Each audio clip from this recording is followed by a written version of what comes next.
नमस्कार मित्रों, आज हम आपके लिए देवी त्रिपुर भैरवी जो 10 महाविद्याओं में से एक शक्तिशाली विद्या है, उनकी एक बड़ी ही चमत्कारी कथा लेके आए हैं। उम्मीद करते हैं कि ये कथा आपको पसंद आएगी।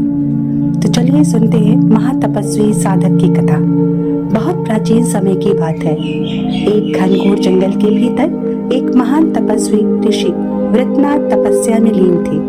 वे ब्रह्म ज्ञान की खोज में थे, परंतु कितने ही वर्षों की तपस्या के बाद भी उन्हें आत्म साक्षात्कार की अनुभूति नहीं हो रही थी। वे व्याकुल हो उठे। एक दिन महाशिव को पुकारने लगे, हे नीलकंठ, मुझे सही मार्ग दिखाइए। उसी रात उन्हें स्वप्न में एक दिव्य ज्योति प्रकट हुई दिखाई दी। वह ज्योति स्वयं देवी त्रिपुर भैरवी थी। उन्होंने कहा, वत्स, तुम मेरी उपासना करो। मैं ही वह शक्ति हूँ जो समय, मृत्यु और माया से परे है।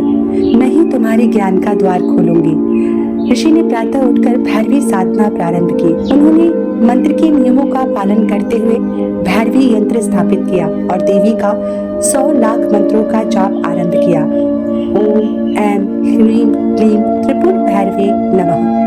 कई महीनों तक एकाग्र साधना के पश्चात एक रात आकाश में बिजली सी चमक उठी और अचानक देवी त्रिपुर भैरवी स्वयं प्रकट हुई। रक्तवर्ण, त्रिनेत्री, हाथों में खड्ग, त्रिशूल, खप्पर और अभय मुद्रा लिए हुए। ऋषि भयभीत हो गए, परंतु देवी ने मुस्कुराकर कहा, वत्स, मैं तुम्हारी साधना से प्रसन्न हूँ। मांगो, क्या वर चाहिए। ऋषि ने कहा, हे माँ, मुझे परम ज्ञान और लोक कल्याण की शक्ति दीजिए। देवी ने अपनी करुणामयी दृष्टि से ऋषि को देखा और कहा, तुम अब केवल ऋषि नहीं, मेरे महामंत्रों के आचार्य बनोगे। तुम्हारी वाणी में मेरी शक्ति होगी।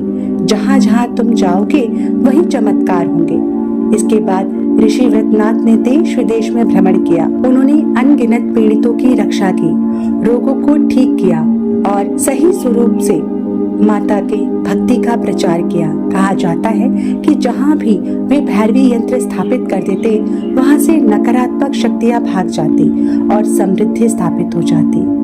आज भी मान्यता है कि यदि कोई सच्चे मन से देवी त्रिपुर भैरवी की उपासना करे तो उसके जीवन के सभी संकट दूर हो जाते हैं, विशेषकर काल, भय, मानसिक बाधाएं और तांत्रिक दोष।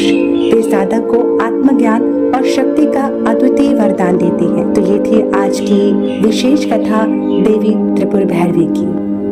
अगर आपको ये कथा अच्छी लगी हो तो हमें लाइक और सब्सक्राइब करिए। कमेंट के माध्यम से आप अपने विचार भी हम तक पहुंचा सकते हैं। अब तक कथा में मेरे साथ बने रहने के लिए धन्यवाद। अगली कथा में पुनः मिलेंगे, तब तक के लिए नमस्कार।